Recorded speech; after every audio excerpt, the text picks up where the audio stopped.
All right, there we are. We are live, and we're waiting for the first game of the season, the very first game of this season, and it's going to be very interesting to see what comes of it, because I think a lot of people are quite optimistic as Spurs fans at the start of the season. I noticed we have a habit of being optimistic. Last season included, and then we had a pretty optimistic start to the season with a decent performance against PSG, followed by a win against Burnley, followed by a win against Man City, and then it kind of all sort of crumbled from there. So I think it's going to be really interesting to see how this season kicks off, and see if we get off to a quick start, whether we're going to be a bit slow, whether we're going to see sort of that fiery De Zerbi ball that we saw in some games at the back end of last season, or whether we're going to see a football we're disappointed in. Oi, oi, big up, guy, my guy. How you doing, pal? You good? Glad to see you here, mate. Yeah, I'm wondering what people's thoughts are on this game, because I'm just reserving my judgment. Don't want to get ahead of myself, don't want to be overtly negative. I just want to see kind of how it plays out, what De Zerbi ball looks like after having been given a full pre-season to try and work with these players. So yeah, and Guy said he probably sees a draw. Yeah, mate, I can see that. I mean, we usually draw at Brentford, don't we? We drew there in Ange's first season. We drew there in Conte's second season. And then we actually won there in Ange's second season. Charlton are spanking West Ham. Hang on, let's have a look at this West Ham score. Oh, bloody hell. Come on, Charlton. And it's just always a laugh to see West Ham failing. 100%, my man. 100%. I really don't think that we can sort of take it for granted. I hope we do a full strength team against them. And I'm adding old Anthony to the stage. What are you saying, mate? You good? Yeah, good. Thanks. How about you? How was your night last night? Oh, mate, I didn't get back here until I think I was back here at 6:30 in the morning, mate. It was one of them ones. One of them ones. Started off at the pub, ended off at the club, that kind of thing. And Yeah. You disappeared, mate. Where Yeah, you no, gone? bear me a sec. No worries. Tamworth 2.0. Well, that Tamworth game was an absolute disaster, and I knew from before the game started it was going to be like that. We always seem to, for some reason, have struggles against these kinds of teams. So who knows what will happen against Charlton? But it's Brentford we're focused on right now, and I'm just wondering, Anthony, what are your thoughts on the game? What are your thoughts on the lineup that we've seen? Disappointing in that we haven't got any forwards in for the game. We've got more. The other thought would be more Tell and Charlton as our three. Yeah. But my original prediction was 1-1 for the game. Oh, really? But I'm going to back the spoilers. I think we'll go and win 2-1 today. You think we'll go and win 2-1? All right. I think there's a buzz. I think there's a buzz around De Zerbi and everything's going well. And it'll be typical Spurs. We sign these players and then we don't lose our first game. It would be. I had my mate over today. He's a Man United fan, and he asked me if I'd come over watching. I was like, yeah, it's fine. And I think he regrets it. I don't want to be in that same boat. Yeah. I mean that Man United game, I watched it. Man United were dreadful. They were doing a lot with the ball, but doing absolutely nothing at the same time. If you know what I mean, and Hull deserved it.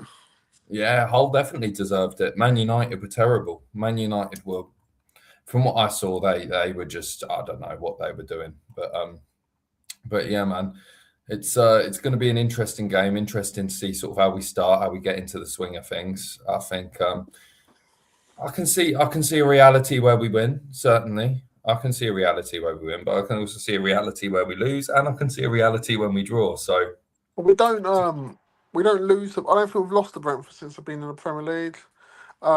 We tend to draw away at Brentford. Yeah. Like our record there is like we've won 1, drawn 4, and lost none.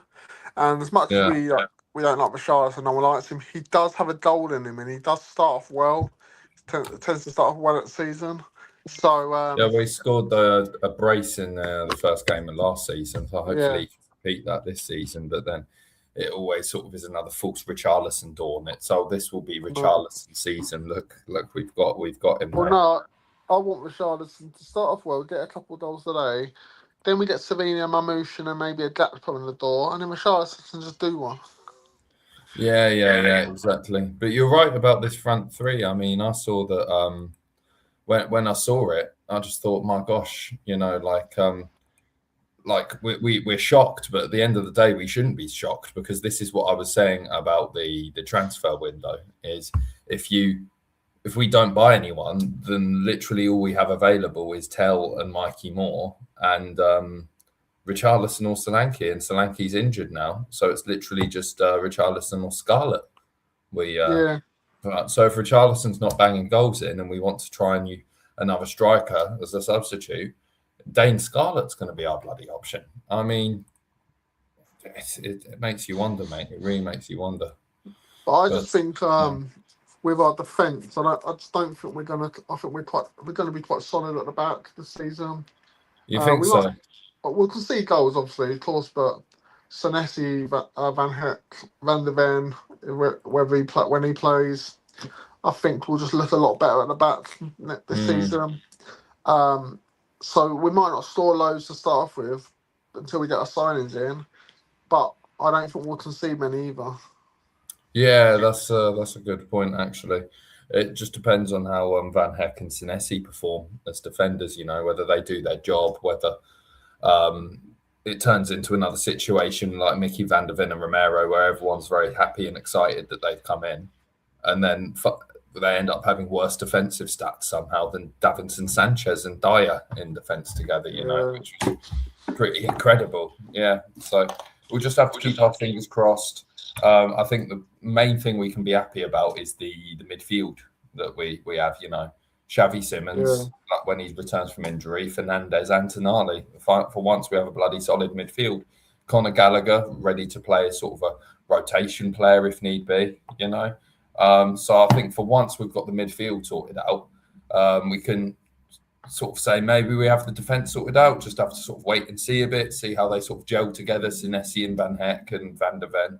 And then all we need to do now is sort the attack out. But the problem is, I feel like I've been having this same conversation for ages as a Tottenham supporter. It's like only one season I remember us having a full bag when it came to the squad, and that was Poch's 16-17 season. Since then it's always been, once we get a good midfield, we have the defence and attack sorted out. Once we sort the midfield out, we'll be fine. And then we sort the midfield out, and then it's another part of the pitch. Once we sort the defence out, we'll be fine. And it's once we sort the attack out, we'll be fine. There always seems to be a missing piece of the puzzle. Exactly. But I think we'll be alright with our side. I think we seem to be fixing the puzzle, like we've sorted our defence out and sorted our midfield out. And I think we're on the verge of sorting our attack out. We've virtually got a whole new side, haven't we? Pretty much. Yeah. Which is a lot great to see. And I hear people say that they might have time to gel, which could be the case. But the beauty thing is they're all Premier League proven experience and staff they've all got, so they don't really need time to gel to the country or the language or whatever. They all know the Premier League, so they need to gel to play together. But if we sign Gakpo, he knows he's played with Robertson. He's also played with Slovenia and Xavi Simons at PSV. Yeah. Marmouche, if we sign Slovenia and Marmouche as well, Marmouche plays with Slovenia, so there are a few links there where players Savinho would be a good, it would be a good duo with Marmouche. Van Heck knows De Zerbi's style really well. Tonali knows De Zerbi, not knows his style, but knows there's sort of connection there. So I don't think when people say that the players need to gel, I think they'll pretty much know the system already. I don't think there's any issue there. It's an advantage of signing prem proven players is they're more likely to hit the ground running a lot of the time. Like Yeah, if I think about Manchester United's kind of failed signings, it's not been prem proven signings like Garnacho, for example, this Xerxes fella, Rasmus Højlund yeah. as well. These kinds of guys, like And Anthony, Anthony, and that's the thing. Man United fans always say, they never learn. Every one of these kids or whoever they buy are like the next bloody Haaland or the next David Beckham or the next Messi. They always hype them up so much, and then they do absolutely nothing. have you Xerxes, seen he was meant to be amazing. Talk Sport? Alex Crutz on there saying that Spurs have overpaid and certain players are not good enough. If United had signed these players, they would be good enough. Yeah, It's just exactly. the fact that Spurs have signed them, and it's It's funny just seeing these opposition fans having a meltdown. They're just rattled because and everyone takes the mickey out of Spurs, saying they've never shown ambition and done all this. And when we have shown ambition, they can't handle it. yeah, exactly. It's because they can't do the whole Spursy narrative with the way we've signed these players this time. They can't sort of say, oh, Spurs, they're not able to attract top talent because they're not a big club, blah blah blah. It's different. We've attracted some talent from teams that you could say other clubs would have been interested in signing, and that also proves that we could have been going in for these players all along. And that kind of disproves the narrative of he won't want to come. He doesn't want to come. Nobody wants to come to Spurs. Spurs are a team that just can't get any players. There's not one player in the whole planet that wants to come to Spurs. That was a massive defense that I heard for Yeah. so long. Is people actually made out that in the whole global world of football, there wasn't one football player really of decent quality who'd want to come to Spurs. And I'm glad Well, we've there's a lot of disproved. players like Marmoush. I never thought Marmoush would want to come to Spurs, or Gakpo. I never thought he would. But the thing is, you know what makes the difference? It's the manager. If you've got Thomas Frank managing you, then of course there's players out there that's not going to want to come to Spurs. But they might be attracted by the club. They might think to themselves, oh, it's a big club and it seems like a great club. But if I'm going if I'm going in and Thomas Frank is managing me, then why would I go there? It's like I don't want to work It's for Thomas Frank. you're right. If a It's Deserby comes yeah in, he's a top dollar Deserby, it's brilliant. With him, they'll go there and say, oh, great club, Spurs are a great club. Plus, they've got a great manager. That might be the attitude of a lot of players. yeah. I was about Because to a lot say of these players, we would never have signed Van Heck, Tanai, Fernandez, and Mamouche on the verge of Mamouche and Gatpo if we didn't have Deserbi as manager. I'm convinced of that. May well, have got Senesi because I think he was going to come anyway. And Robertson because I think he would have come anyway. And Savinio probably would have come because he was linked yeah to us for so long. But the others, I'm convinced they wouldn't have come unless but Zerbi there. And I'm not saying I don't think they'll come because they'll think Spurs are a small club. It's far from it. But they want to come. They'll come for the manager. A lot of players they come for managers and stuff. And you know what? And yeah. I hear people say, I hear in Talk Sport that players come for the money and stuff. Oh, they've only come to Spurs for money and all this stuff. Well, I'm not being funny. Football's a career, and if a club's paying you like say 275,000 a week, but someone else has decided they want to only pay you 200 grand a week, yeah. Mm, The chances are, the career's small. Chances are, you're gonna go to that club that pays you the more money a lot of the time. exactly. Unless if you're Man United or Liverpool, they go for just the size of the clubs. But they're elite clubs. Spurs are a big club. We're not elite like them, but we're still a big club. But we are gonna, they are gonna come for the money. But I don't think it's just for the money. I think look at Conor Gallagher. He could have gone to Aston Villa. They were after him. But he came to Spurs because it just proves Spurs are still a big club, and I still think Spurs are bigger than Villa, and I don't care what anyone says. Oh no, Because Villa competed, categorically, we are bigger than Villa. Yeah, we have more yeah. trophies than them. Like that's just. I know you don't entirely agree on that metric. What's that? That's just that trophies are the only thing I count when judging how big a club is. Villa Basically, got more than us. No, we do. We have Yeah. more. We have more trophies than Villa. No, So that's the thing is, my. Villa only say they're a big club because they won the European Cup a million They years ago. have, but metrics wise, we just have more trophies than them, and But categorically, yeah. also fan base. I guarantee all over the world, there's Tottenham fans all over the world. I can't imagine there being a Villa fan in bloody Hong Kong or something or whatever. I think fan base. I think Spurs have more fans than Villa. We have Mm. a bigger stadium. We're richer than Villa. You know, we're all these things, and Gabby O'Donoghue winds me up. He goes on Talk Sport. Oh, we're a bigger club than Spurs. Don't be silly and all this stuff. I hear. Well, wait a minute, just Yeah, because you that's won the why European I Cup a don't tune million into years that ago. stuff. I don't tune Forest go on into that about like stuff. they're a massive club as well. What? Because they won the European Cup a couple of times under Nigel. Is it Nigel Clough? Yeah, it was Nigel Clough, wasn't it? I Was it think so, Brian? mate. Was I it Brian think so. Clough or not? Cloughy anyway. Cluffy. And yeah, it just makes me laugh. I hear some Spurs fans say we're not as big as we think we are, but I still think we're massive. I still think we're a massive club. We are a massive club objectively with a fine history. I just want to go back to what you were saying earlier, anyway, about the signings of players, about how it's contingent on the manager, basically, and I do agree with that as well.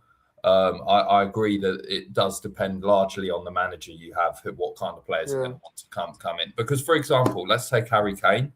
He wanted to fuck off. He wanted to go to Manchester yeah, City when Nuno was in charge. Nuno leaves. We bring Conte in, and then all of a sudden Harry Kane's interested again, and he wants in on the project. Basically, it's a combination of having that manager that has sort of the fire in his eye, like a De Zerbi type guy, who yeah, has that kind of charisma, who has an idea about what he wants to build at the club, kind of like what Poch had, kind of like what Jose and Conte had, like what De Zerbi has, and then you combine that with an ownership who also share similar ideas of what they want to do with the structure of the club, what they want to achieve with the club, what kind yeah, of players they want to bring in to achieve that. So, for example, if you look back at when I don't know, Manchester City were first sort of improving. They brought in good players at the same time, and they basically convinced them. They said, "Look, we're bringing you in, and we're also bringing I don't know Tevez in. We're bringing him in. We're bringing this guy in as well. You're all going to play together. You're all quality players, and the goal for you guys is to be able to win and grow our club together." And that is a huge value proposition for many, many players. And if you basically just show that ambition and match the ambition of the players, you can basically bring in any player that you want if you do have sort of kind of history and magnitude of Tottenham Hotspur. The problem is our board, our owners, they just never did that. Instead, we just looked, we got lucky with Harry Kane. We got kind of lucky with Heung-min Son because he didn't have the best first season. And then we just kind of went, all right, well, we've got Kane, he scores goals. We've got Son, he scores goals too. George, Kevin and Kudu, he's cheap. Fingers crossed he'll be all right. And that was basically what they did for years without having a Scooby-Doo. And I really hope it is different this time. It certainly looks a bit different. Well, I think it must have been the fear of relegation must have scared the crap out of them. Because it is different. You can tell it's different. People are saying that they don't trust Enid, and I get that totally. But at the end of the Yeah, I day, don't trust them. We've signed Tonali, we've signed Fernandez. It looks like we're signing Savinho and Marmoush, yeah. which shows maybe things are differently. But this can't just stop now. This can't just be like we've had a good window and then we don't sign anyone in January and then we don't sign anyone. We don't act like this in the summer. We've got to keep going like this. Look, I want Spurs to win the league, and now whether it happens or not is another matter. But I want the Spurs to go on a title race, title charge, and we've done it before. We've done it before. Pochettino, we unfortunately didn't win it, but we did a couple of seasons. I don't want us to be like, oh, just to be satisfied with qualifying for the Champions League, top four, maybe win a cup competition. And I know we ain't won the league since 1961. But I am begging this club to go on a title chart and try and win it. It might, it might not happen, but I want us to at least be in the conversation. We're a bit of a joke to a lot of fans. We bottle it and all this stuff. I want to prove everyone, go out there, just win the bloody league, and then shut everyone up really, and just It would. I mean, look, even winning the Europa League shut so many yeah. people up. You know, like But then it was the next year we went back to being Spursy again. kind of, but still, you don't really have that whole trophyless FC comment anymore because we won that Europa League. We got that monkey Big off up, our Simon. back, and now Hello, big up boys. Simon, mate. How are you? How are you, dude? Yeah, not bad. Thanks. Just come across your links. I thought I'd quickly get on before we kick off. Yeah. We'll be signing off shortly as well. Yeah. What do you want to say about the game, mate? What are your thoughts? I'm hoping I've got it in the back of my mind we're going to win 2-1, but looking at the lineup, I'm not so sure. I'm really not. I was hoping that Fernandes was going to play midfield, but obviously he's not playing, is he? He's on the bench, isn't he? He's on the bench. He's on the bench, so I thought he might have started instead of Bergville, but Bergville's playing, isn't he? But I knew the front three would be, like we said, Tel Richarlison and Mikey Moore. I knew that'd be the front three, but well, I don't know. Well, I'm hoping we're going to win, but it's not going to be an easy game, is it? It's going to be very difficult. I That's can tell it's unforgivable. going to be one of them ones. Yeah, Sorry? go on, mate. Not having our forwards in for the first team of the season. Like they've done good business Spurs, I'll give them credit, but not having our forwards in first team of the season. They've had months to sort this out, and they've waited to the last minute to sort out Savino and Mamouche, and they're still not done. I'm worried. I must admit, boys, I'm worried about this Mamouche thing now because City getting injured tomorrow, like to Haaland or one of the other strikers. You know what's going to happen? They're going to pull the plug, aren't they? You know what? It's going to happen. And you know that. But surely they can't because there was I'm sure there's something in the deal with the Savino being 85 million or something that says we can have Marmouche. Yeah, but cheaper. why say it, Anthony? But why are they saying it? If that's the case. If that's the case, we're definitely going to get him. Why say it? Yeah, and the thing the thing is, Savino isn't in a Spurs shirt yet either. So what happens if they get an injury and they decide to pull the plug on both? Savino, I think that's done. I think Savino's definitely done. They're just going to confirm it probably tomorrow. I think that's done. I'm not really worried about. Yeah, I think so. I'm not really worried. I'm not worried about that. I'm more worried about the other one. I think Marmouche is done. I think it'll get done.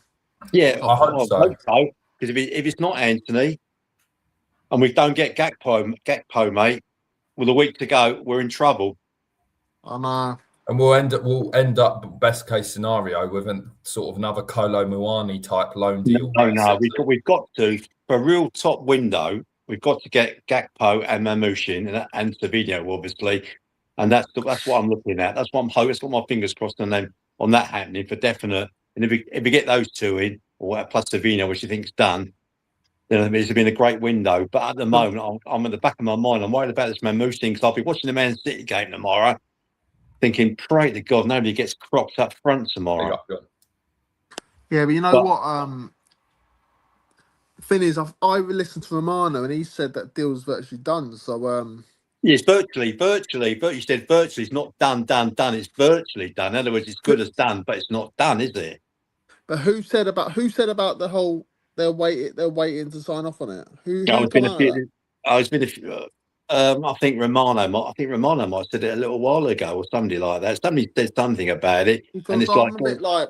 I wonder whether people just say it, put a story out there just to try and. Oh, I don't know. I heard that Gakpo's personal, the personal negotiations with Spurs completed for a long time now. Yeah, but Liverpool have got to get at least one, if not two players in to let him go. I'll put my hat on the line and say they both get done. Yeah. Well, both Gakpo on Monday. I hope you're right, Anthony. I hope you're right, mate. You're right too, Anthony. Because I don't want it. We do not want this going pear-shaped next week, do we? Don't come back to me later on and say, I thought you said they would get done. You're right, mate. I hope you're right. I'm not an expert. No. But I was hoping Mamouche would have been done like now. I would basically have tried to get it done at the same time. The Savino exactly. I thought they would have done it, but if Man City have, they're taking what we've offered, they should have got him and said, right, we'll get you down for a medical. They've agreed to, whatever we offered them. We should have said, right, okay, we'll have them both down at the same time and sort out there and then.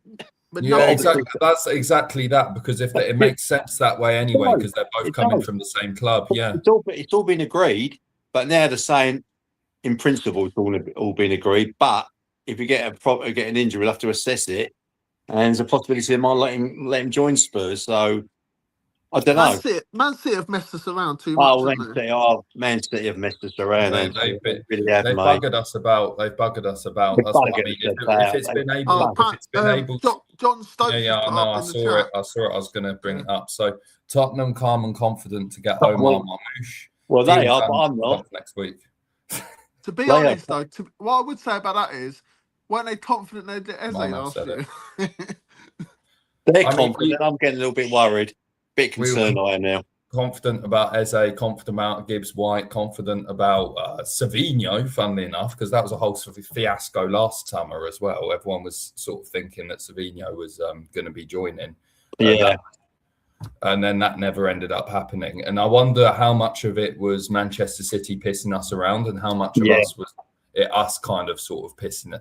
Because for me, the fact that we apparently have done this Savinho deal and got it done now, my question is, why did it take sort of so long to get it done, to get to this stage? You know, why didn't we get it done sooner? They keep moving the goalpost all the time, man. They keep moving the goalpost, didn't they? Man City must have said like about the whole deal with Marmoush that they had to. I think if it was over 59 million or something, they would have had to pay Frankfurt a percentage, and they must have said that if you pay this much for Savinho, you can have Marmoush cheaper because it'll stop them. It'll stop them paying Frankfurt. That must have sped up the deal. That's right. Yeah. I agree on that one. I really do. But we'll have to listen by Monday. So Man City can't pull out of it then, because technically we've had Savinho for much more money. So if I was Spurs, I'd say, well, okay, we're not giving you bloody 85 million for Savinho then. Well, yeah, I get where you're coming from. Listen, by Monday we'll know for definite what's happening, aren't we? For definite. Yeah. Yeah, I just want to see them both here, you know, because we're desperate need for some attackers. I mean, looking at our attacking starters today, it's Tell, Moore, and Richarlison. Where's our attacking threat today? Why would Man City agree to it in the first place and then last minute be like, actually, we might get an injury? Well, you've known all week you could have had an injury. You know that. That's right. Yeah. They knew that. They knew the season starts for them tomorrow.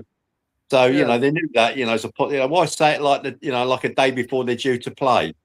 Exactly. They've had all summer to take into consideration who could get injured, who's prone to injury. They're medical assessments to sort of judge these things. Yeah, I know, but I'm also pretty sure, boys, they might have somebody lined up for Marmoush anyway to come in once he does go. They must have somebody lined up. They must have. Surely would. Otherwise, they wouldn't be so keen to offload him to us in the first place. Yeah, but don't forget they got Doku out for a couple of weeks as well, haven't they? He's out. Their players are dropping like flies. I wonder if they'll get like an Ollie Watkins or something. As a backup striker, I think he'll be all right. Ollie Watkins? As a backup striker, yeah. Yeah. So all the questions are just, I think on Monday we're definitely, by the next 48 hours, we'll definitely know if he's coming or not. It will all be sorted by Monday either way. If they get a bad injury, to Haaland, and he's going to be out for a while, even if it's like say 3 or 4 weeks, they're not going to let Marmoush go, are they? Definitely not. When does Haaland? If you're a Man City fan and Haaland got crocked, would you let Marmoush go? Yeah. I wouldn't. If Haaland got injured and that was like their only backup option. You've got to think get rid of your backup. Exactly. You've got to think about yourself, not worry about the others. You've got to think about. I would let Spurs have him if I was a Man City fan. Of course I would. Come on. Well, like I said. Anyway, quickly, before we got out, what time? 20 past 5. It's 20 past. I was just gonna quickly get you guys' score predictions before we round it off for today. So, do you want to go first, Si? Yeah, I think I said. I've said a couple of days ago on one of the streams, if I remember rightly, I said we'll win 2-1. Tell and Richarlison. That's a bold one from Simon. Right. Listen, as long as we win, I don't care bloody scores. Hope you're right, mate. You don't care who puts it. It could be. I don't care. 3 points in it. But I'm looking at our back four. 3 of them are new signings, aren't they, boys? Yeah. Yeah, exactly. So you got Robertson, to hit the ground running together. and Archie Gray playing right back. So really, we've got a brand new back four playing, haven't we, for this one? Yeah, but they all know the Premier League, isn't it? So it's not like they're They all know foreigners. the Premier League, but they haven't played together, have they? The It two makes you centre backs wonder haven't played together, have they? Makes you wonder why we sold old Spence as well if we're having to play Archie Gray as a right back already. You know, well, I think because he wanted to go. He wanted to go. He Yeah. wanted to go. Didn't he? Frank? He wanted to go, Spence. Yeah. But if you wanted to go, then like I said, Deserby says, well, if you don't want to be in, then off you go. Yeah. And I like that about him. Anthony, what's Anthony, mate? Yeah, I agree. But I was just going to say your score prediction for today's game. I originally said 1-1, but I've changed my mind actually. I've done 2-1 well. And 2-1 Spurs as well. I think Tonali and Richarlison will get the goals. You think Tonali is good? Yeah. Tonali, Richarlison. That's a bold one as well. You know, Tonali scored in his Newcastle debut, didn't he? He did. So perhaps he could repeat the same thing in his Lily White debut. Yeah. So, but listen, we're not going to have a season like last season, boys, are we? There's a Marseille fan that's just commented, mate. So good luck with Marseille. He's something. He's psycho. Yeah. So Eagle IE has said hi from Marseille. All right, mate. Good luck with Roberto De Zerbi. This guy is psychopathic.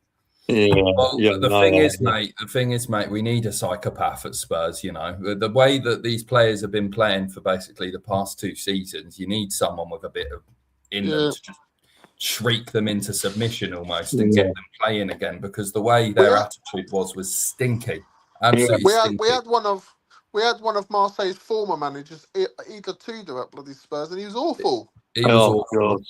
The problem was he was too psychopathic, you know. Let's say about him the better. They got rid of him just at the right time because if we stuck with him, we were down. We were down. Yeah. Anyway, just before you go quickly, Archie Gray's captain. Really? Is he captain? I have no words about that. But my prediction, my score prediction. I'll quickly give my score prediction. Yeah, go on then. I'll go with 1-0 to Spurs. I have a feeling it will be Tonali. I'm with Anthony there. I have a feeling. Fine, whoever. Listen, as long as we win, I don't care who scores. Could be an own goal for weekend. I don't care as long as we win. Yeah. Anyway, is there any live? Are you two doing any couple of live shows soon, or what's going on with any live shows coming up? I might do one tomorrow, and I'm going on Adrian's tomorrow evening, but I might do one before. I can't do tomorrow night. Ask me about. I can't do tomorrow night because you didn't have anybody. You didn't have anybody on your. You didn't have anybody on your show last night, did you, Anthony? No, I did the whole hour by myself. Oh no, I felt sorry for you last night. I was meant to jump on, but I ended up going out for beers with a few guys here, and I got about 5 subscribers from it though. Fair enough. That's what you want at the end of the day. All right, you're doing all right. Yeah. Anyway, so that's great. I'll round it off for us then, lads. Good score predictions. Thank you for coming on. Do you have a channel, Simon? No, God, no. I'm too old in the tooth. I ain't got time for any of that. Fair enough. No. I'll just gate crash Anthony's or David's channel, David Crick or whatever, and Adrian's. I'm just gonna jump on. No, you can gate crash mine as well. Yeah. Well, when do you have your shows then? Oh, I don't really have a specific schedule. No. I've only just started it. I kind of took a break because I wasn't really interested in sort of gossiping, and now the season's starting again. I'm going to try and be more. Yeah, we need a bit of therapy, no doubt, over the next God knows how many months. Christ, after last season, I'm still getting over last year. That's where I come in. That's Tottenham therapy. I do not want to have a season like last season. I think that nearly pushed me over the edge. That's why Anthony got so famous last season. Is because we needed his therapy. I nearly ended up in the divorce court. He got that close. I was nearly kicked out the front door. That's what Spurs do. Yeah, that's what. Anyway, when you wrap up and fingers crossed for a Spurs win. Absolutely, mate. All right. Nice to see you, boys. I'll see you soon. Take care. Bye. Bye, mate. But everyone go and subscribe to Anthony at Tottenham Therapy. And then he does streams every so often, and they're very, very good quality streams. And I think they're very unique as well. I have a very good time on them. So everyone go and give Tottenham Therapy a little subscribe. I'm gonna put your channel in the comments actually. Okay, cool. Yeah, and do you have anything you want to say before we sign off, Anthony? Just come on, you Spurs. Let's do this. Yeah, come on, you Spurs. Good start to the season. That's what we want, mate. That's what we want. Definitely. All right, lovely. I'm going to end the stream. Come on, you Spurs. All right. Speak to you in a bit, yeah? Cheers. In a bit.